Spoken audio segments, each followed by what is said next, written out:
வணக்கம், welcome back to Jazz Tamil YouTuber. உங்களுக்கு ஆன்மீகம் சம்பந்தப்பட்ட தகவல்கள் பிடிக்கும்னா நம்ம சேனலை மறக்காம சப்ஸ்கிரைப் பண்ணிக்கோங்க. இன்னைக்கு இந்த பதிவில் நம்ம பார்க்க போறது நம்மளுடைய கர்ம வினைகள் நீங்கிறதுக்கு இந்த ஆனி மாத வளர்பிறை ஏகாதசியில நம்ம செய்ய வேண்டிய ஒரு தானம் பத்தி தான் பார்க்க போறோம். அதுக்கு முன்னாடி நம்ம சேனல்ல நான் ஏற்கனவே இந்த ஆனி மாத வளர்பிறை ஏகாதசியில நம்மளுடைய செல்வ நிலை உயரத்துக்கு எப்படி வழிபாடு பண்ணணும் அப்படிங்கறத பத்தி ஒரு பதிவு கொடுத்திருக்கேன். அதுக்கான லிங்க் கீழே இருக்க இந்த ஷார்ட்ஸ் வீடியோ டைட்டிலுக்கு மேலே இருக்கு. கிளிக் பண்ணி முழு வீடியோவுமே பாருங்க. நம்மளுடைய கர்ம வினைகள் நீங்கிறதுக்கு நம்ம சில குறிப்பிட்ட பொருட்களை ஒவ்வொரு மாதத்துல வரக்கூடிய ஏகாதசியிலுமே தானம் பண்றது ரொம்ப ரொம்ப நல்லது. அந்த பொருட்கள் என்னென்ன அப்படிங்கறத நான் இப்ப ஒன்னொன்னா சொல்றேன். இதை நீங்க வளர்பிறை ஏகாதசிலையும் செய்யலாம், தேய்பிறை ஏகாதசியிலும் இந்த தானத்தை நீங்க தாராளமா செய்யலாம். ஆனா இந்த தானம் பண்றப்ப நீங்க எப்போதுமே சாயங்காலம் 5 மணிக்குள்ளார செஞ்சிடணும். அதை மட்டும் நீங்க ஞாபகத்துல வச்சுக்கோங்க. என்னென்ன பொருட்கள் அப்படின்னு பாத்தீங்கன்னா தண்ணீர், தானியம், பழங்கள், எள், ஆடைகள், இது எல்லாத்தையும் வாங்கி தானம் பண்ண முடியும் அப்படின்னா பண்ணுங்க.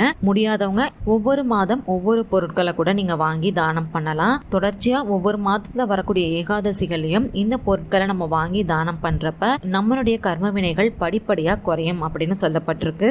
இந்த தானத்தை நம்ம எல்லாருமே செஞ்சு நல்ல பயன்களை பெறுவோம். உங்களுக்கு ஆன்மீகம் சம்பந்தப்பட்ட தகவல்கள் பிடிக்கும்னா நம்ம சேனலை சப்ஸ்கிரைப் பண்ணிக்கோங்க. நன்றி.